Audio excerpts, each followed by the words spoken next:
Okay, teams, welcome. Good evening. Thank you for coming to this session on vehicle engineering design for Formula Barat 2024. I'm Peter Jones. I'm the design event lead for the combustion side. Very similar scorecard on the electric side. We have a brand new scorecard this year. So the purpose today is for me to explain the scorecard to you, give you a few hints as to how to do well with it, and give you a few hints as to not do very well with it. So just run over the thing. I believe this presentation and certainly the scorecard will be made available to you. So you should have the information to refer back to. Okay, let me see if I can get a screen share going here. And there it is. And let's get this put into presentation mode. Come on. And there we go. Wow, it's amazing when these things work. Okay, so this is all stuff that that you know already. Before we get going, I want to tell you that the scorecard this year is a big change. It's a change in philosophy. It's a change in methodology. I really would not take last year's presentation, engineering design presentation, EDP, fix it up and turn it in again. It won't address the changes, and so you can expect that it won't do very well. So you're going to have to make a new template, a new concept for this year, and then hopefully we can get back to normal and continue to process changes. Okay, so before I even start on the scorecard, excuse me, I want to get going on the new premise. We even have a new premise that the scorecard is based on, and there are two items to this. Okay, the revised premise starts with this first item. In previous years, Formula Barat was unique in the formula world in that we really stressed goals, and so teams would pick their goals and try and achieve their goals. From the judging side, this wasn't really the best outcome, because we would have teams saying, well, our goal is to finish middle of the pack. And how does one judge a team that has done a good job of being in the middle of the pack against a team that really wanted to win and came a little short? I think you can see where the logic goes, where the value of Formula Barat goes. And so we're going to change that by remaking your goals and telling you what your goal is. Your goal is to design and build the best Formula Barat car. Not that you can, the best Formula Barat car. That is your goal. That's really what any Formula team is going to try and do. They're going to try and build their best car. What if you can't? You say, okay, you're just not going to be able to beat Stuttgart this year. That's okay.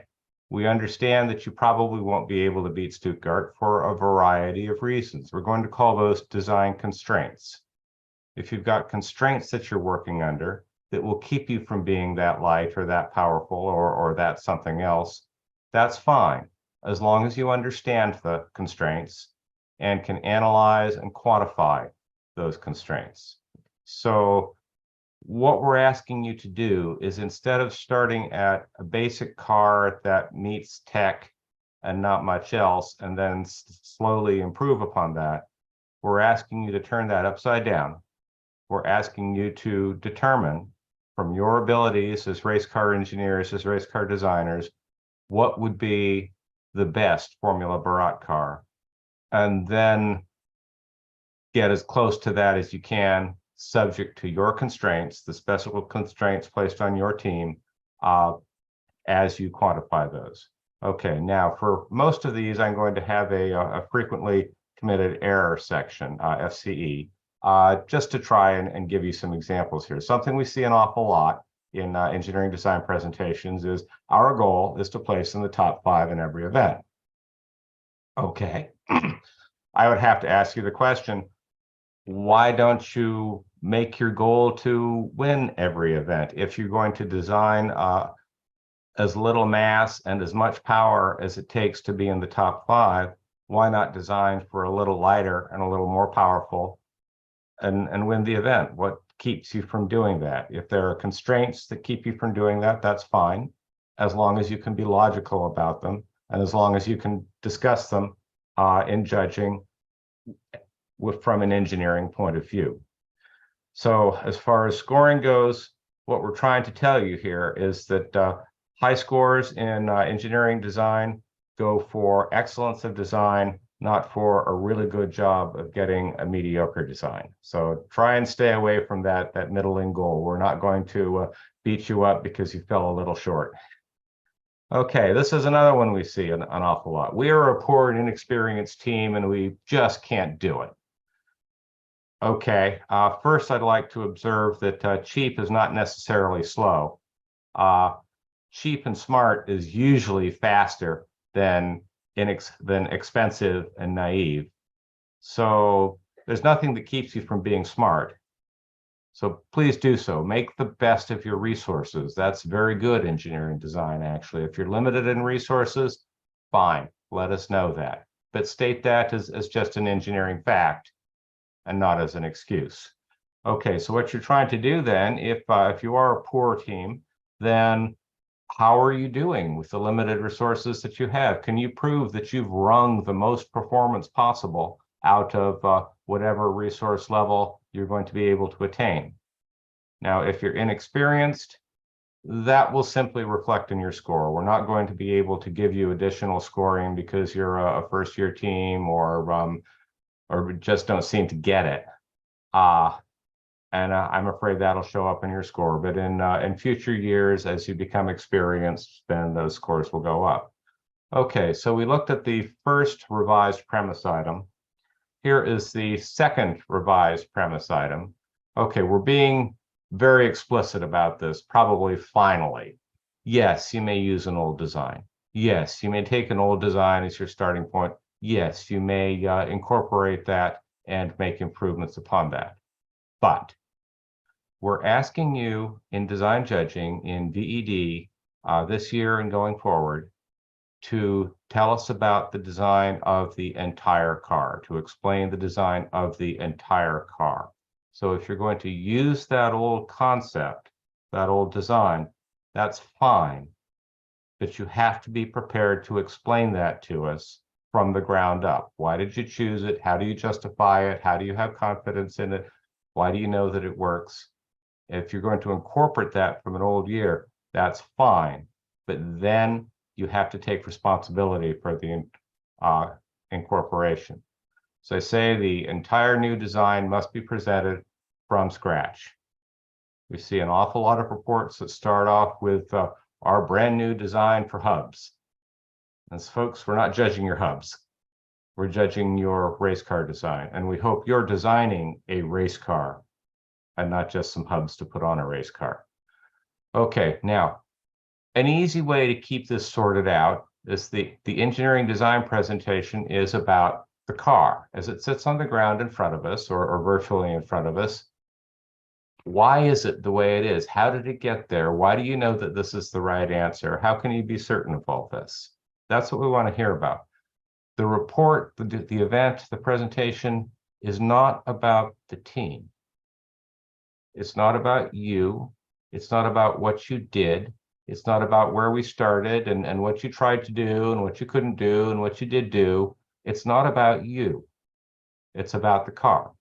Of course, the team is intimately tied up with the car. The team creates the car. The car is your being. But the report is about what you created and not about what your daily activities were. So if you tell us, well, we took an old concept and modified it and we don't really understand the old concept, that means that you don't understand your design. Okay, so the team must explain why their car is the best answer to. This is what you're doing in engineering design presentation in VED. Why is your car the best answer to the formula Barat design problem, subject to the constraints that you quantify? This is what we're asking from you. Okay, so we've got a few frequently committed errors here. We hear this one an awful lot. Our goal is to be 10% lighter or have a little bit more thrust or have a little bit more downforce or something like that.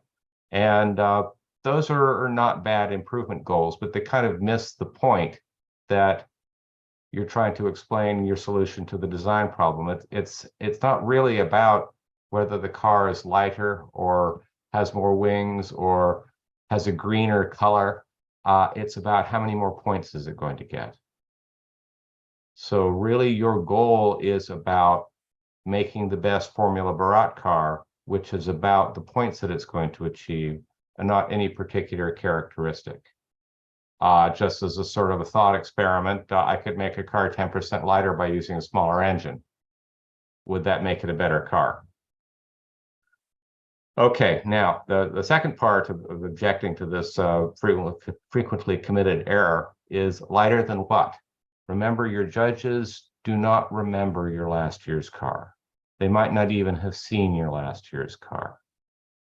They don't know what you're talking about when you say 10% lighter. If last year's car weighed 400 kilos, 10% lighter would still be unimpressive.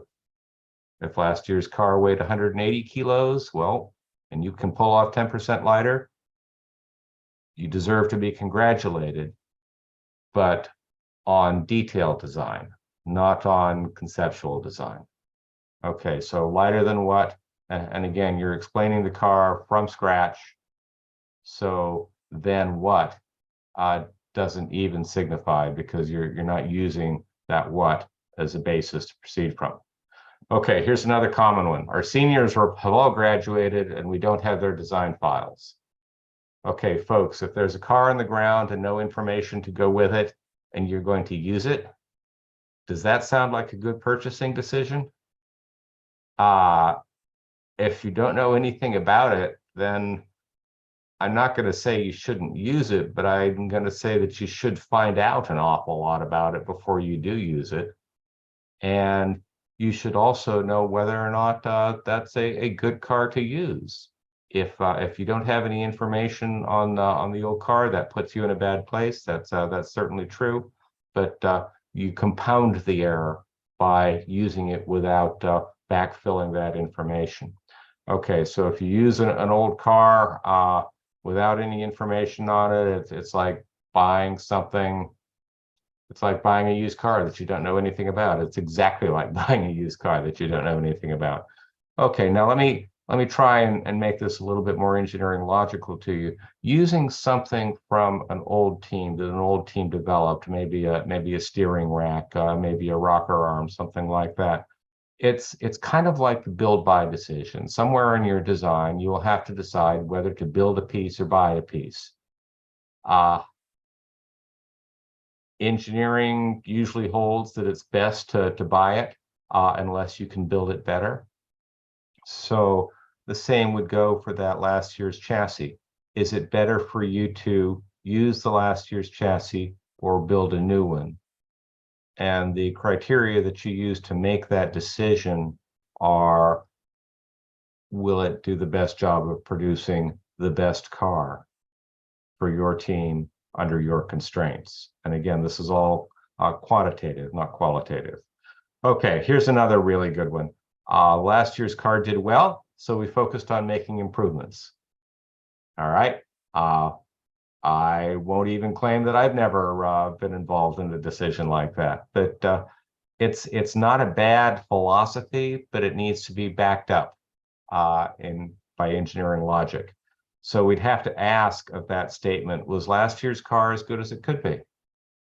You're not just trying to design something that's a little better than last year. You're trying to design something that's the best possible Formula Barat car.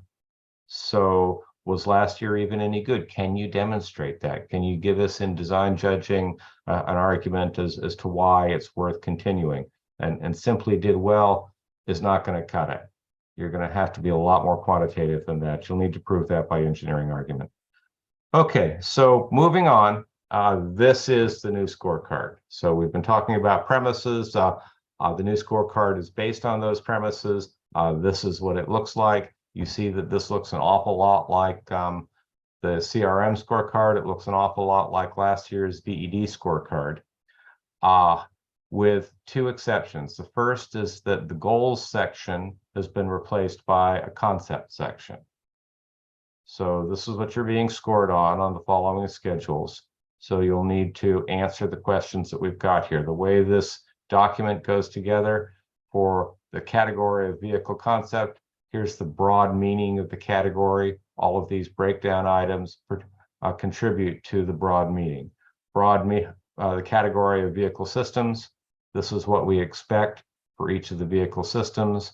And then these are the systems which are described in this manner. We'll get into that in much more detail. And then, of course, we do want you to do an adequate, clear, concise, and convincing job of explaining to us what you've done. Okay, so let's start then. Let's go to vehicle concept. So here's vehicle concept. Here's that overall statement right here. There's the overall statement. Develop a successful competition and design strategy which demonstrates depth of understanding of the race car engineering domain and indicates probable Formula Barat success. So all of the elements of the vehicle concept category support that statement. Okay, let's expand that out a little bit. Let's look at that phrase by phrase. Develop a successful competition and design strategy. Okay, so this is your game plan. We're going to design a car that has massive lateral grip and maybe is going to wind up being a little heavier as a result. We think that's a great idea.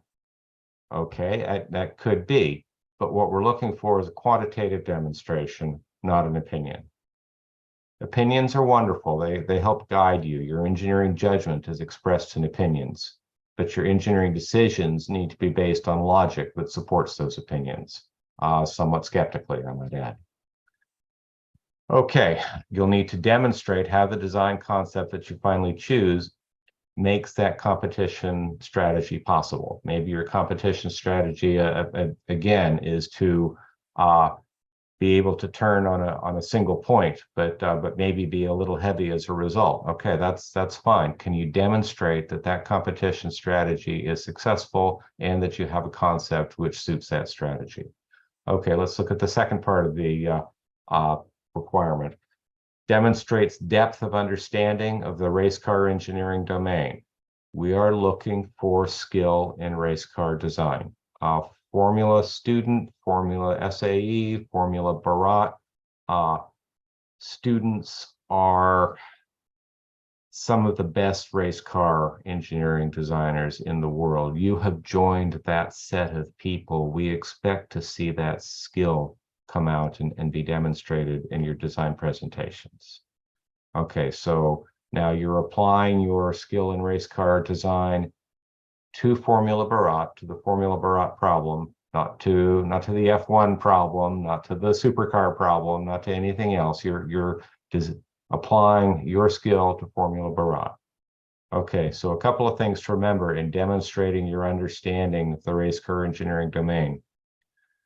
We're not just asking to see analysis. Remember that the purpose of analysis is to optimize a design. That's why you're doing it. You might propose a concept, you might analyze it, that might suggest ways to improve the concept so that you can better fulfill your competition strategy.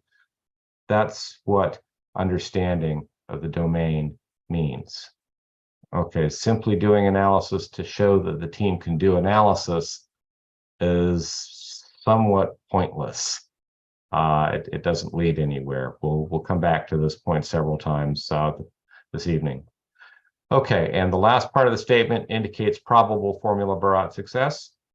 Again, the objective is to design and build the best Formula Barat race car possible. If you're constrained and can't build the best car possible, fine. Just make those constraints quantitative so that you can discuss them with us logically. Okay, and I've got some commentary down here. I've used a slightly different point for the font for the commentary. Good Formula Barat design, from what I'm saying here, is really the opposite of design on the shop floor. We're asking you to do a methodological design, a well thought out and logical design, rather than go into the shop and figure it out. Now, I know an awful lot of Formula Barat cars or systems on Formula Barat cars or any Formula cars are developed on the shop floor. And the reason for that is the shop floor is a great place to figure things out. So we recognize the value of shop floor design, but we ask you to rise above that for your overall car design. Gain the knowledge, gain the domain knowledge, and then apply it to a more rigorous process. Okay, so looking at the breakdown in, let me just go back a sec. Looking at the breakdown, so I'm going to look at each of these individual sections. Okay, here's the statement for goals. Boy, that's a mouthful. Correlate competition points to vehicle performance for a diversity of achievable competition strategies. Correlate vehicle performance to vehicle characteristics for a diversity of achievable vehicle concepts. Impact of team constraints on vehicle performance. Measures to reduce the impact of constraints. Overall vehicle goals consistent with points, performance, characteristics, and constraints. That's an awful lot to show. Let's try and break that down a little bit. Let's expand that. Let's start with the first statement. Correlate competition points to vehicle performance for a diversity of achievable competition strategies. Okay, that's figuring out if you can accelerate in 4 seconds, how many points are you going to get? Basis of your competition might be Formula Barat, it might be Formula Student Germany, it might be anywhere. But in some way, you're asking the question of what does 4 seconds equal in terms of Formula Barat goodness? Okay, you're also asking the question for a diversity of achievable competition strategies. What are the different practical types of car that would serve this? What does it mean to say 4? What does it mean to say 4.5 seconds? Okay, next item, correlate vehicle performance to vehicle characteristics. All right, let's say we've accepted that 4 seconds or maybe a 5-second skid pad time. Can we correlate that time to a number for lateral grip, to a number for traction, to a number for engine torque? Can we turn that timed performance into things that you build into the car? This isn't engine choice yet, but it might be a driven axle torque specification. Okay, now there's going to be different ways to do this, different vehicle concepts, or more. Well, let me break this up. Let's say vehicle performance is acceleration. I could do that with different vehicle concepts with a heavy car and a huge engine, or a light car and a smaller engine, or lots of places in between. So those are all different concepts to achieve that same performance. So you're asking the question of how do the vehicle characteristics add up to performance? Okay, we're still working on the idea of correlating what you want to how you're going to get it for a variety of different ideas. We've gone from points to performance. Now we're going from performance to vehicle characteristics. Again, what you want to how to get it for a variety of different ideas. We want to see you do comparative analysis of different concepts. Okay, now impact of team constraints on vehicle performance. This is, well, we just can't find an engine that gives us that much power, or we just can't make the car that light. Okay, that's fine. Why is that? Is there something that keeps you from making your car a little better? We're not going to say that that's a problem, but we would like to know about why it keeps you from doing that. And we'd like you to be very quantitative about what it is that it keeps your car from doing. Let's go back to that 4-second acceleration time. And let's say, well, we just can't develop any more power than that. Okay, so for the power that you can develop, how fast could you go? So we're asking for the real quantitative limits in car performance. Oh, and by the way, while we're talking about team constraints, lack of knowledge is not a constraint. Can't claim that one. We're sort of expecting, we are certainly expecting that your knowledge is going to be improving. And if your knowledge is a little on the low side, don't worry, we'll figure that out. And and try and help you, and next year it will be better. Okay, measures to reduce impact of constraints. Okay, if your team discovers that the reason that it's not doing very well is because it can't afford a bigger engine, well, it sounds like it's a team goal to go out and generate more budget in order to buy a bigger engine, doesn't it? So that would be, what are you going to do about it? So if you say that you're working on a constrained design, this would be pushing out against the constraints, using the team's understanding of how much the constraints matter to limit the impact of those constraints. And finally, summarize vehicle goals consistent with points, performance, characteristics, and constraints. Given all of your comparisons, all of your selections, all of your understandings, all of your efforts to improve things, what can you finally come out and say that your design goals are? So we're asking you to distill down that process. Now, I recognize that we're talking about this in late October. You're probably surely well into construction. Hopefully, a few have even finished and are starting to test their car and train their drivers with it. So we're asking you to fill this in a bit after the fact. I'm gonna suggest this to you.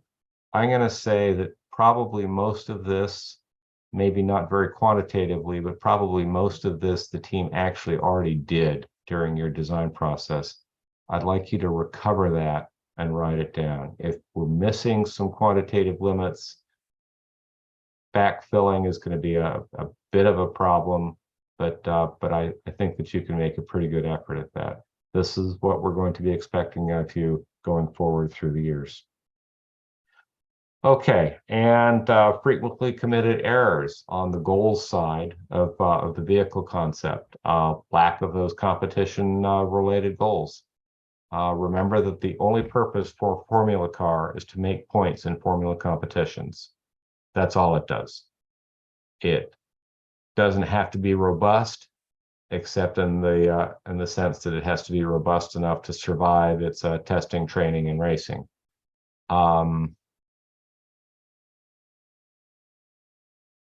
All that's really required of you is that you make points in formula. All of the side goals are things that are frankly going to get in the way. Lack of competition related goals, lack of performance related goals. So this talks about what do you expect to do with that 4-second time. This talks about did you even say that 4-second time in the first place, and then design to meet that. Remember that the car is a whole. You are car designers. You are not front hub designers. You are not steering rack designers. You are not aero system designers. You are car designers. You're all working in different areas as individuals, surely, but as a team, you're working on a car. Another frequently committed error is a decision making that's not supported by engineering. Again, your opinion, your engineering judgment, that's a great thing. Keep it, be guided by it, but remember to be skeptical of it and use engineering logic to support your decisions. Okay, moving on to the concept. This is the second part of vehicle concept, the concept itself. System specifications, performance and characteristics, and scaled whole vehicle arrangement for the selected concept. Demonstration that concept is buildable and can achieve vehicle goals. Okay, so we're asking you to delineate what your concept is. And I'll give you a sort of a rule of thumb. There are variations on this. Specification of what a concept is, there are different opinions on it. But this one is pretty basic. And I'm going to say if you stick to this or something close to this, you're going to be fine. A vehicle concept is, think of it this way, it's all the data that you need to run lap sim. So that's a lot of stuff to have. It's also a lot of stuff not to have. I didn't say anything about your camber gain curve here. Just what it did. Well, actually, I did, didn't I? You're going to need the camber gain curve to do 4-wheel lap sim, but you won't need the rocker layout to do that. All right, so I'm asking you for the data that it takes to run lap sim and calling that your concept. Now, there'll be different mechanical arrangements that you use to get to those characteristics, to those input parameters. But these then become what you're trying to do. You'll need a geometric arrangement in order to assure that parts will fit. But this is not your final CAD drawing. This is not your presentation CAD drawing. This is just a rough preliminary arrangement to make sure that your wheelbase and track width are going to work out and that your center of gravity is going to work out. You'll need those mass properties. Oh my goodness, I cannot tell you how many Formula Barat teams I've seen in design judging that didn't even know the mass of their vehicle.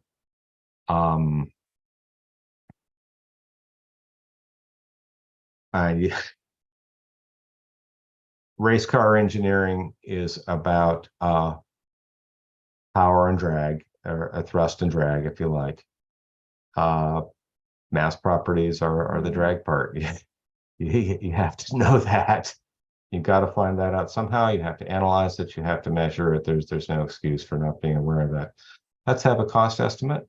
Most of you are complaining about lack of budget, and every engineering designer everywhere in the world and every engineering design pursuit always complains about lack of budget. So let's hear about how you're going to ensure that your concept can be built within the money that you have. By the way, how are you going to build that concept? Do you know that that's manufacturable? And can you present analysis to demonstrate that your concept, its lap sim characteristics, its arrangement, its mass summary, this concept is realistic and meets your goals?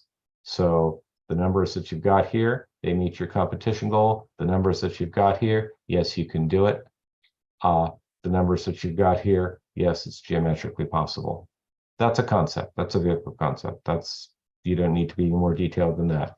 Okay, so just as some hints on that, concept, specifying the concept might include, we're going to use full ground force aero with side pieces and a multi-element rear wing, but not really the absolute number of foils and the foil profile of the rear wing. Okay, so we want to know generally what you're going to do, but you still got some detailed design that you'll want to do later to fill in.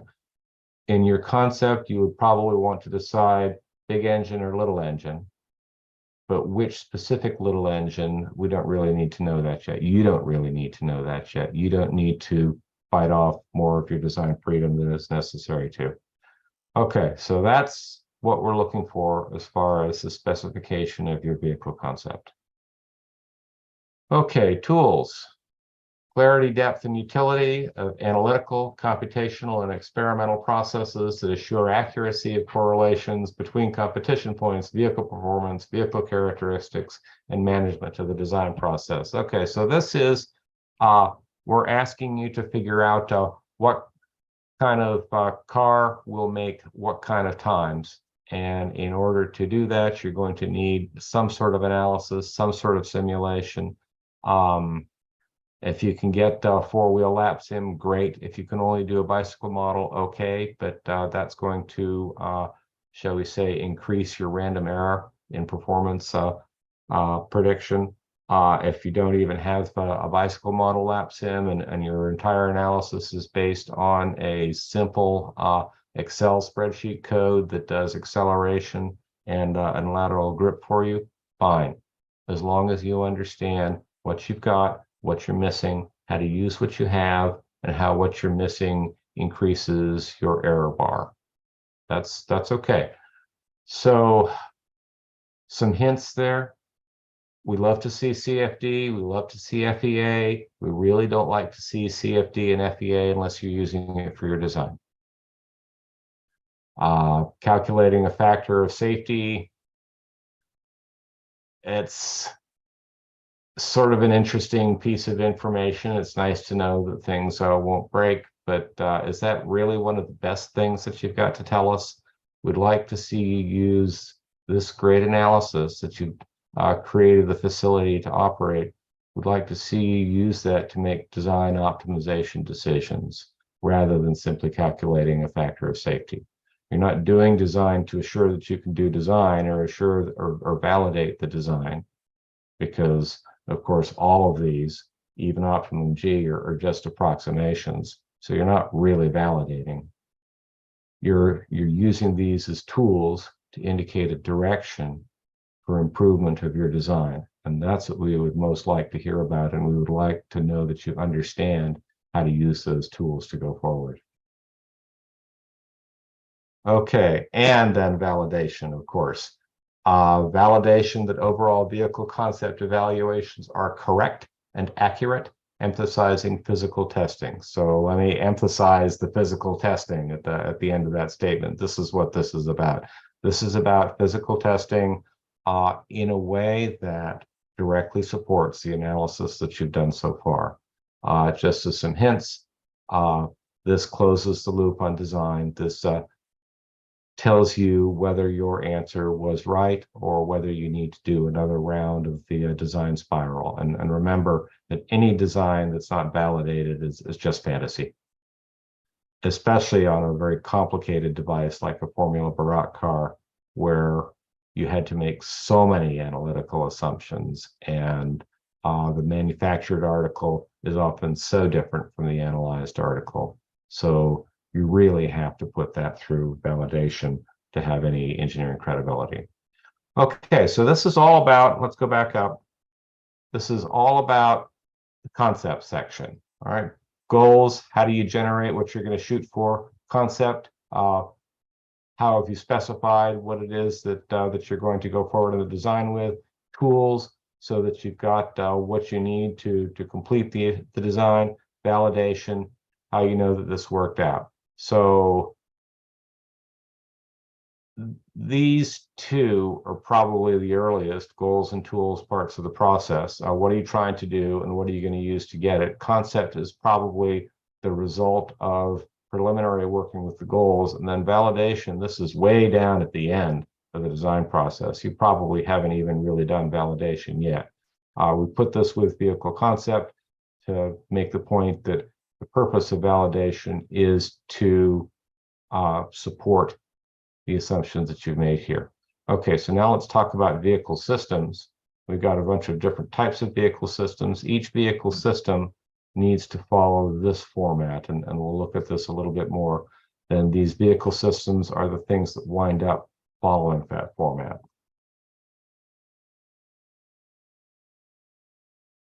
Okay, the presentation of each system. So now we're talking about below the whole car, something like a suspension system, something like a powertrain system, follows that same design methodology. System goals. What are the goals? How do we know that those goals support the vehicle goals? So those need to be tied to the vehicle goals. Different concepts.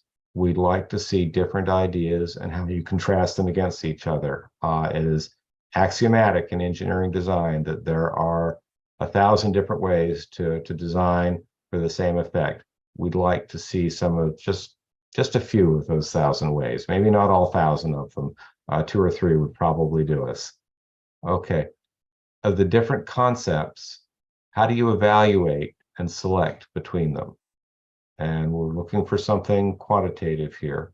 How do you integrate each of these systems with the other systems in the car? How does powertrain integrate with frame? How does aero integrate with suspension?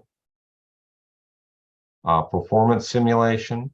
So this is not so much lap sim as the simulation of an individual system. Let's say powertrain. How do you simulate the effect of drive sprocket misalignment? How do you simulate the effect of brake mean effective pressure generation in your engine? So these are your more detailed tools.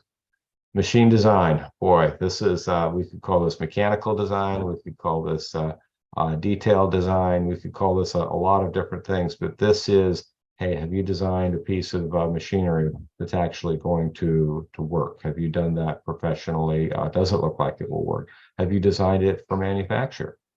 Have you adjusted the design so that it's going to be easier or more successful to build it? Have you considered failure modes and effects analysis?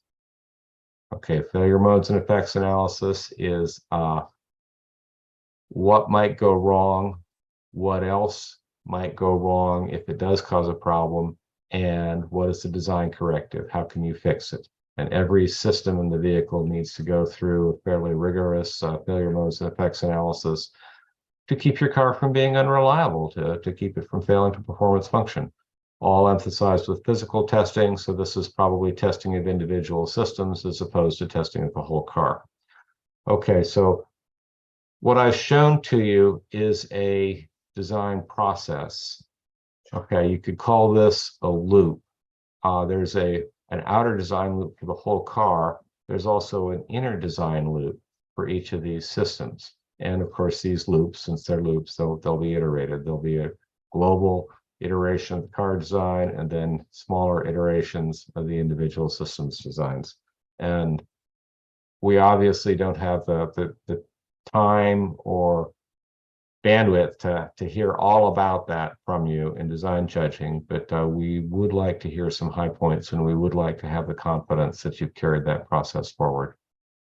Okay, so frequently committed errors in generic systems design presentations. Okay, systems without performance goals.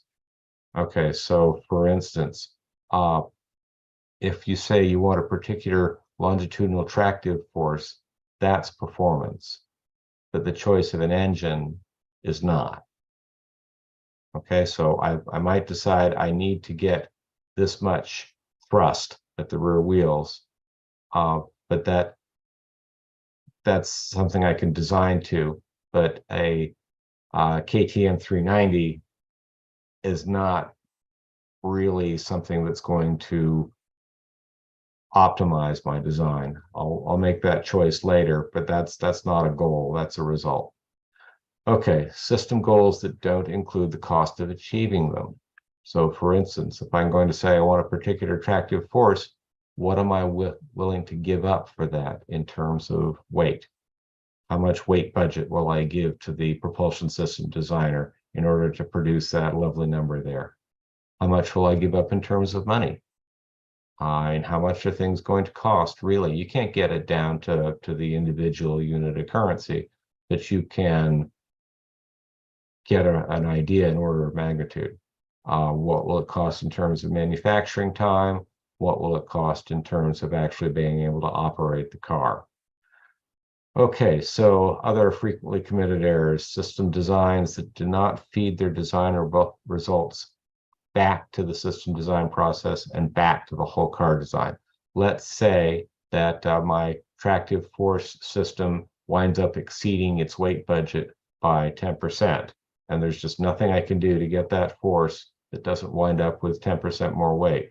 So that real performance that I'm maintaining, that tractive force, but the real cost that it's going to be 10% heavier, those need to be fed back into the whole car design process and the system design process.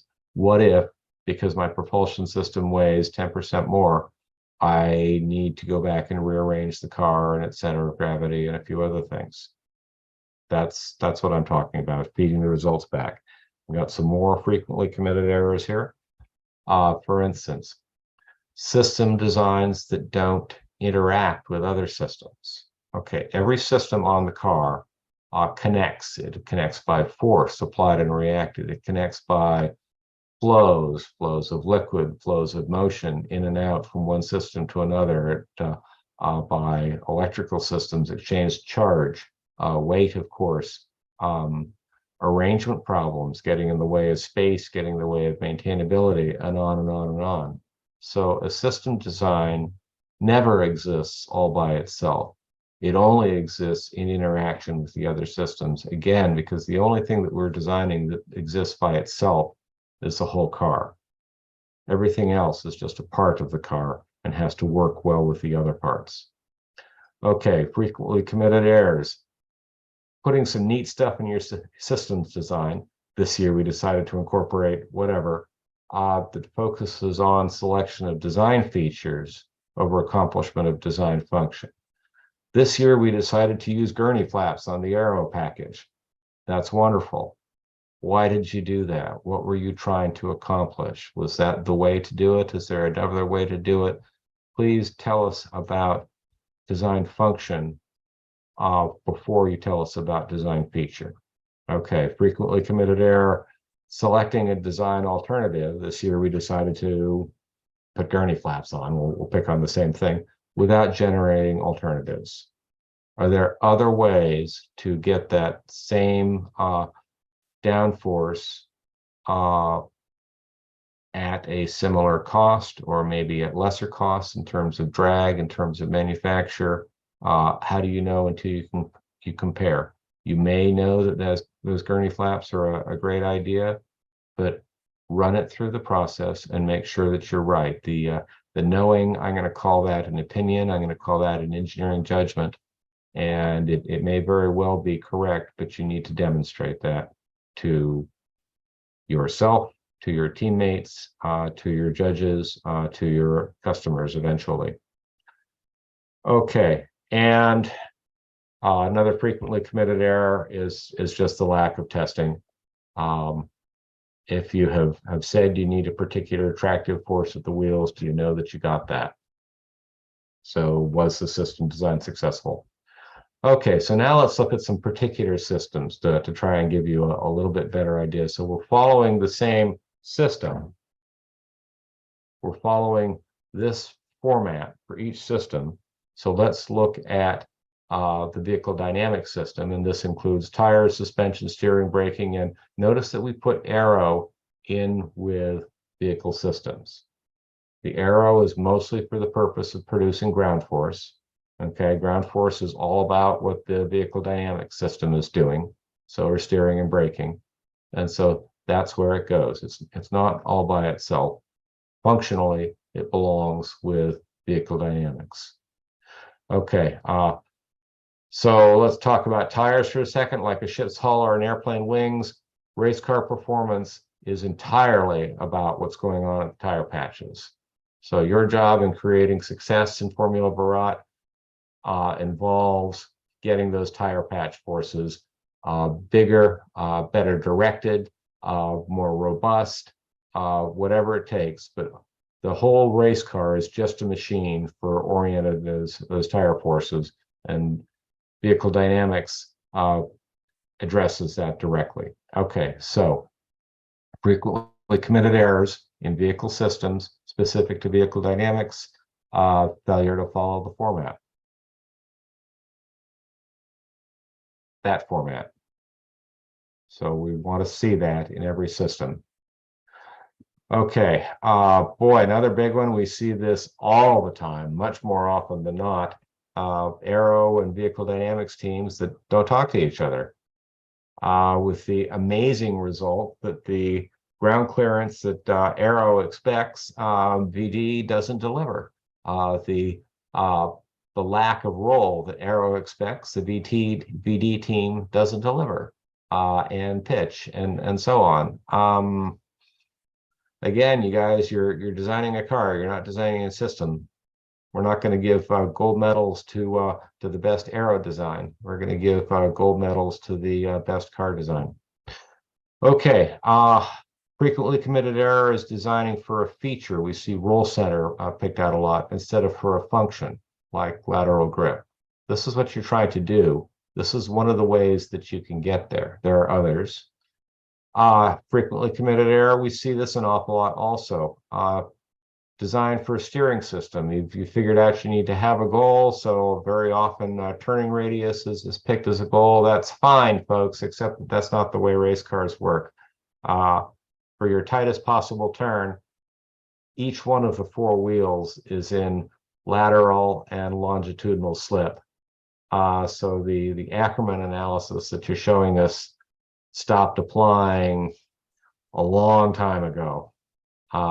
So what that's really doing is it's demonstrating that you really don't understand how your car is turning around a tight corner. We'd like you to go back and try and figure that out and use that understanding to create a better design. Okay, something that we see very often as a goal for braking is stopping distance. And I'd like to ask you to comb back through the Formula Barat rules and find the spot where we tell you how many points we're going to give you for stopping distance. And of course, the answer is none.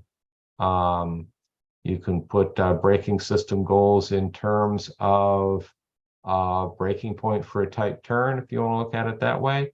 We can look at it as passing tech. You can't get any points without passing tech. But as far as stopping distance, that's a road car thing. What you're designing here is not a road car. It's only going to operate on a closed track in a Formula Barat or Formula Barat testing situation. And it will never meet the Ackerman turning radius or our stopping distance requirements that that a road car would have. We see an awful lot of effort to show us the aerodynamics of a nose cone. If you can demonstrate that that's important, then that's great. But I'm going to say that you're going to have a tough time doing that, because if we take a very slippery nose cone and then put something as horrifying as a driver, roll hoop, and powertrain and rear wheels of a Formula Barat car right behind it,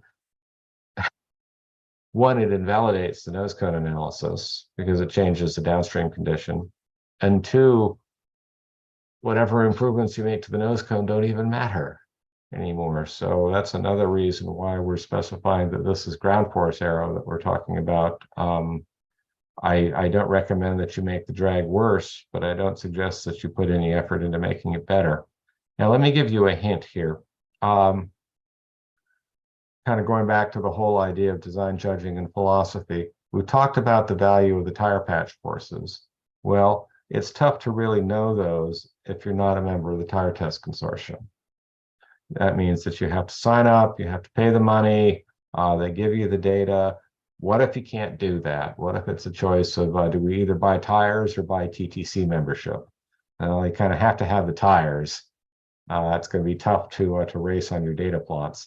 What if the tire that for some reason is likely to be your best choice is not represented in the TTC? What do you do then? Okay, so both of these, lack of TTC data, this is a constraint. You can analyze the constraint. If your tire is not in TTC, well, then that increases the error bar for your knowledge of the tire patch forces.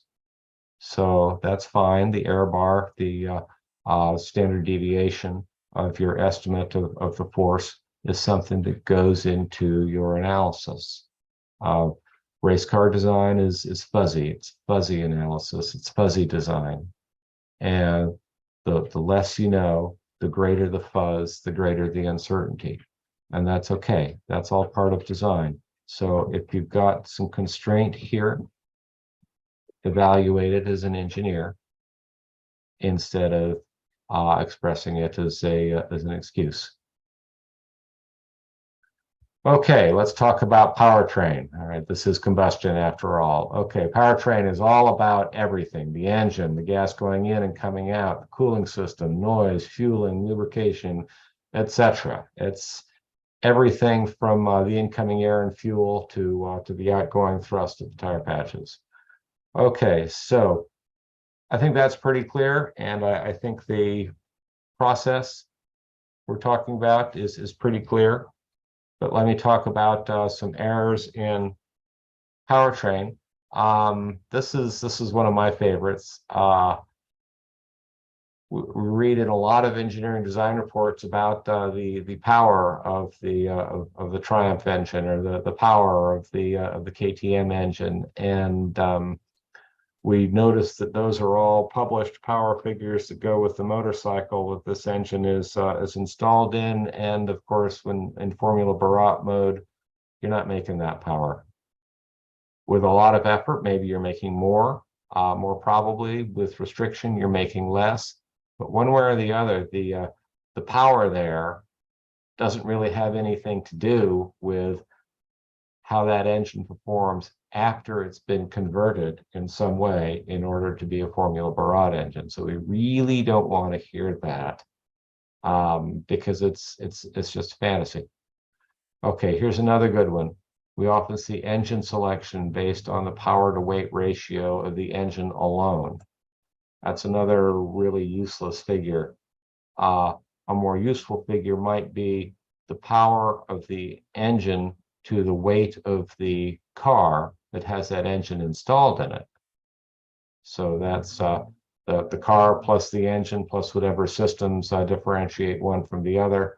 If we were comparing an i4 to a single, then probably the car itself would be lighter with the single. So you gain some advantage both in the engine weight and in the car weight. But either way, we're not talking about power of engine. Wait a minute. Excuse me, folks. You guys can go on.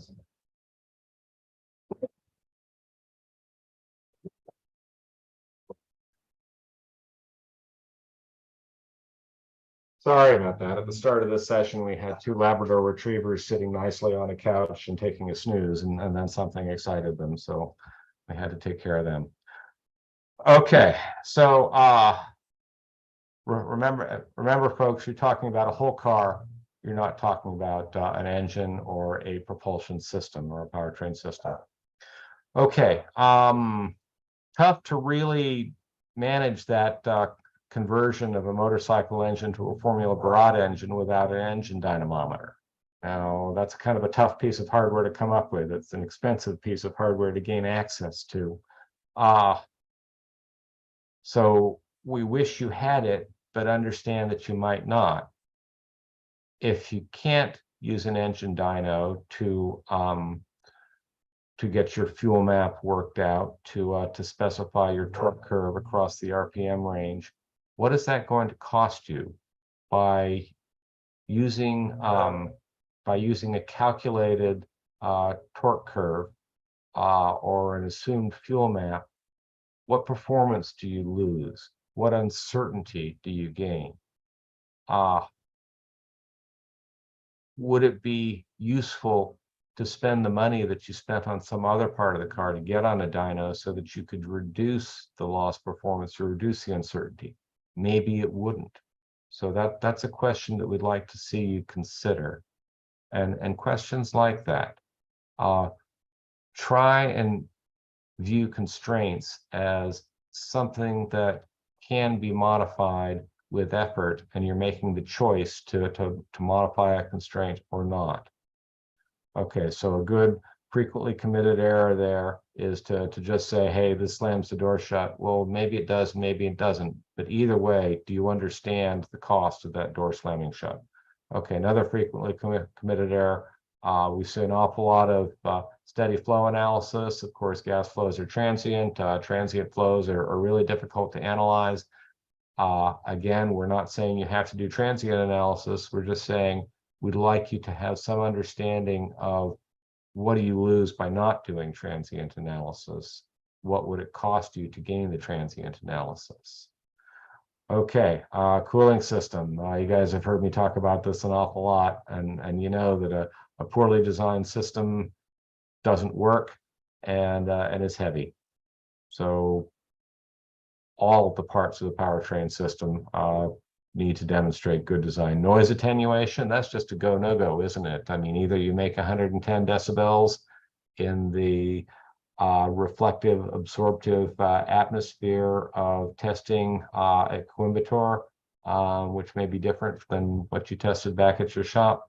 And it still has that go, no-go, 110 dB or 111 dB, still has design metrics associated with it, the weight, the cost of the attenuation system, manufacturability, how much back pressure you're causing to the engine, and how much that's hurting the engine. So this is still a design element. It's just that it doesn't have a sliding performance scale. Okay, please leave out things that you're not really using to support your design. We talked about this earlier in engineering analysis, in tools, CFD and FBA. Please show us that you're using it for something and not just that you can do it. If you really have something that you need to tell us about your powertrain design that involves getting into the details of tribology, great, go for it. If you're just giving us a discussion of tribology to show that you understand engine tribology, please don't. It's not affecting your design. You've got things that are affecting your design that we would rather hear about. Okay, so on some hints, I I've got some system interaction issues to deal with here. Consider the following situation. Let's get out there on that first acceleration test run. We're going to drop the clutch. That's going to jerk the top of the drive chain forward, and the rear axle is then going to bend. So what does that do to the sprocket alignment? This is a mistake I see fairly frequently, flexible paths between the two. But more globally, this asks the question of how does one system interact with another system? Is part of the frame's goals to keep those sprockets aligned? And how does the powertrain system design interact with frame in order to achieve that? So that's just one question. Let's see, where are we? Okay, let's talk about structure. Structure is not just frame, it's the structural parts of the components and the structural connections that are made between them. It's easy to blow a good frame design with weak component tabs and poorly made connections. Okay, so the purpose of the structure is to connect load application, mostly from the tire patches, to load reaction. Load reaction is the other tire patches or the acceleration of all the individual pieces in the car. So force to acceleration, and that's how that reacts. That's what the structure is for. We're also interested in the compliance. So reacting one force to another force with a limited amount of compliance. That's what structural design is all about. So many Formula Barat engineering design presentation frame sections start with calculating the factor of safety for the frame in frontal and side impact. And folks, let me tell you, over about 2 generations, several hundred formula teams worldwide per year are faced with exactly the same calculation. And guess what? The answer is always the same. The answer is always that the rules specified frame seems to be just fine inside and frontal impact. So since this is something that we've proved over and over and over and over again, I would have to ask you, does this play a central role in the design of your structural system for your Formula Barat car? Or are you just showing us that you can do finite element analysis? Let me suggest that it is probably a good thing to check that factor of safety. I mean, safety is safety. But I would say that that's not a headliner in your design presentation. I would say that's way back in an appendix somewhere.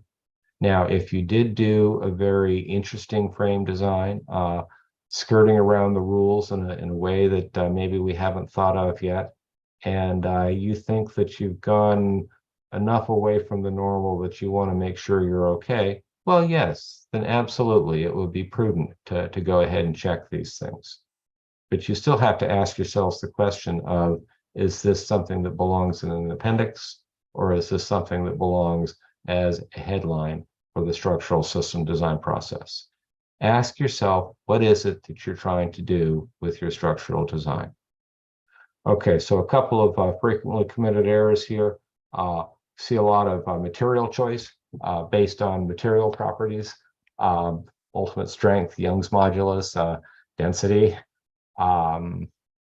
And I'm going to have to tell you that that's an engineering error.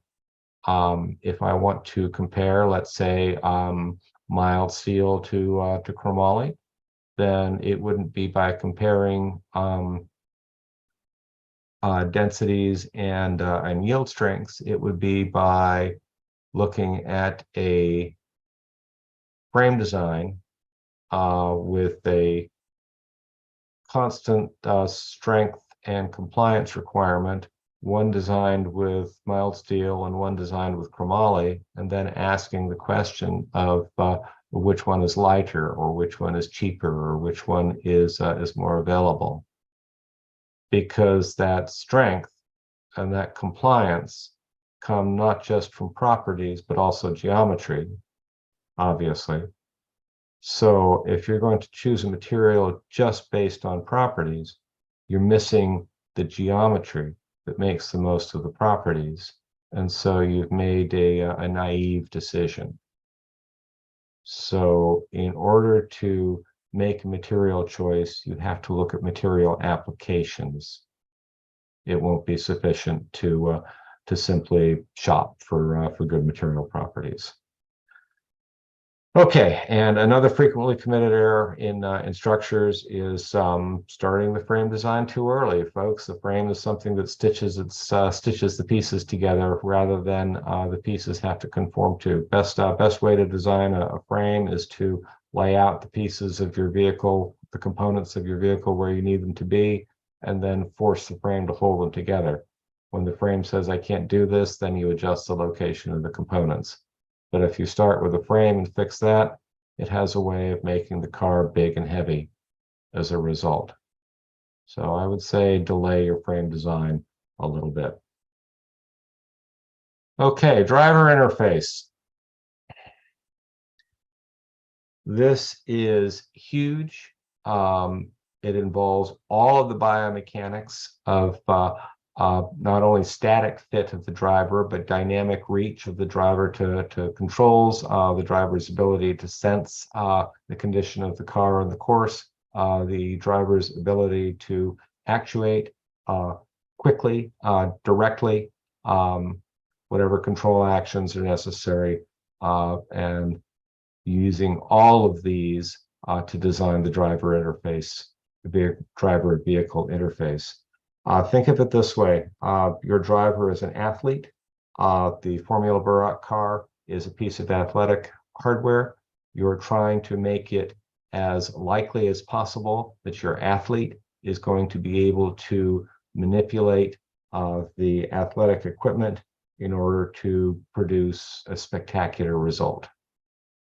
Okay, so looking at it that way, let me go through some frequently committed errors. And one that's not written down here, we often read cockpit is designed for driver safety. Okay, the rules are all about driver safety. The rules obsess over driver safety because as soon as we have a fatality, then we can all go home. The series is over. So if you're making that your job as well, I would have to ask you, if your number one job is safety, then maybe the best thing to do would be to just leave your driver home in bed and not even build a Formula car. Safety while doing what is a better engineering design question. And similar to the structure, would have to ask the question of, are you getting far enough away from the rules that have been fairly rigorously proved to provide really the best reasonable margin of safety? If you're getting away from those rules, then we want to assure that you are still safe, and we'd like to see your analysis. If you're simply following the standard rules, then we don't really see that as the headline in your design process. Also, I would have to ask you, if you're designed for safety, I see that statement a lot and then nothing to back it up. Or the backup will be, we followed the tech rules. Folks, following the tech rules means that you're in class with Formula Barat. So from a design point of view, there's nothing there. Okay, same for driver comfort. Do you really care if your driver is comfortable? Your driver, remember, is an athlete. Your driver wants to drive fast. Your driver wants to have a good time. Your driver would probably prefer not to be permanently disabled. Your driver would probably prefer that it not take a medical recovery time before the car can be driven again. But is your driver a little cramped, maybe hot, Can your driver survive that for 13 minutes? I think so. So again, driver comfort is not really your design goal. Your design goal is performance with acceptable safety and comfort, simply because a driver that's uncomfortable can't perform. So there, the comfort is subsidiary to performance. The comfort enables performance, rather than the other way around. Observations, I'd say that most Formula Barat cars require too much motion on the part of the driver. A lot of you know where I'm going with this. It's really tough to do a tight corner if the driver has to pick their leg up, move it over, and depress a clutch. That's an awful lot of movement. If that could have been done without moving a leg, then you would have a more successful result. Let me tell you, last year I sat at one corner, the one behind the control house on the endurance race, and watched every Formula Barat car come into that corner, and every one of them was early braking and low speed, and those problems could be solved with a much better cockpit design. We could be getting an awful lot more out of our cars than we are with a better driver vehicle interface. Anyway, okay, enough about that. And another frequently committed error, the driver has to be able to sense the condition of the car in the course. So that means sight lines, that means feel, that means feedback from the steering system. That's a lot of things. Okay, going quickly into low voltage electronics. This is the power system. Frequently committed errors. We see an awful lot of circuit diagrams presented with that explanation. Well, you know, your electrical designer has probably done a really good job and made some really good design trade-offs and design decisions. We would like to hear about it. So please don't just give us the final result. Please tell us how it got to be that way. Mostly electrical systems fail. They fail their failure modes and effects analysis for mechanical reasons. Vibration, heat, shock.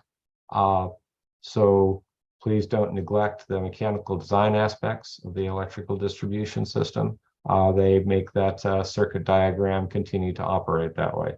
Okay, failure modes and effects analysis should be looking at electrical and mechanical problems. Remember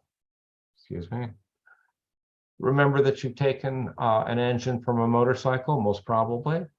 That engine has an alternator or generator that's designed for the motorcycle. You're probably going to require a much higher electrical load from the car than the motorcycle did. You may be doing electric shifting. You may be running auxiliary pumps. You may have a number of requirements that the motorcycle did not, which means you really have to get into the question of how much electrical charge have I got? How much am I going to spend? What do I have to do to make it through the endurance race without running out? And that's something that should be featured in every low voltage electronics system design. Okay, so we're moving on to the last part of the score sheet. So that one, vehicle engineering design presentation, the overall goal here. Okay, we're asking for a clear, concise, convincing communication of essential points of design by integrated and comprehensible oral and visual presentation, blah. Okay, so how can you mess that up? Frequently committed errors. A good one is failure to persuade. Remember that you're not filling in a check sheet for a 10-page paper that you need to turn in for one of your classes. You're trying to persuade a panel of judges. So the argument needs to be not so much checklist of elements as a communication device that accomplishes the purpose of making a persuasive argument. Keep that in mind.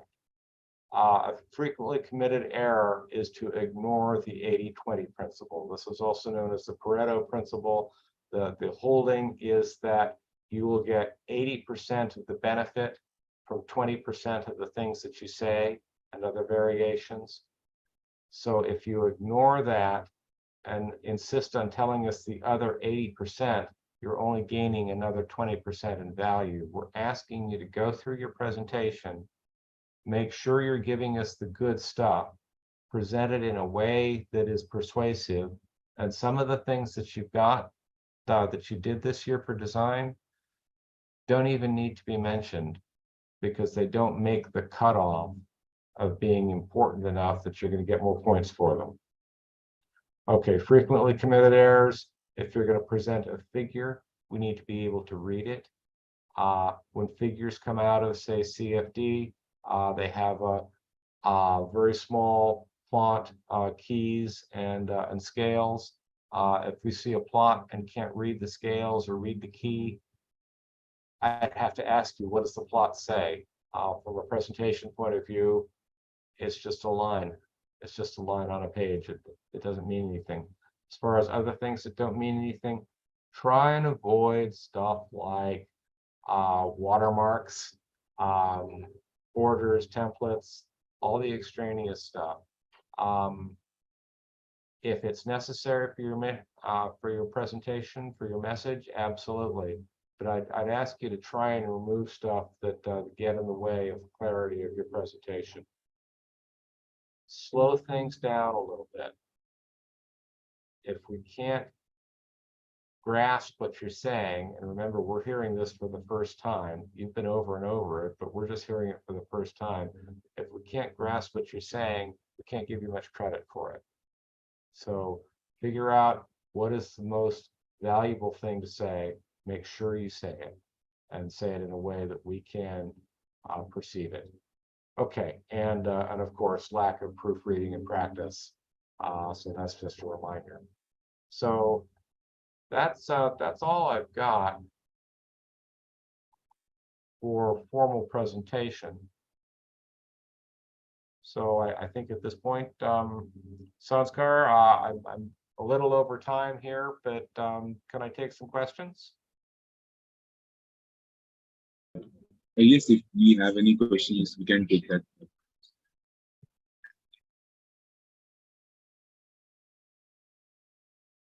Folks, if you can't hi everyone, do we have any questions?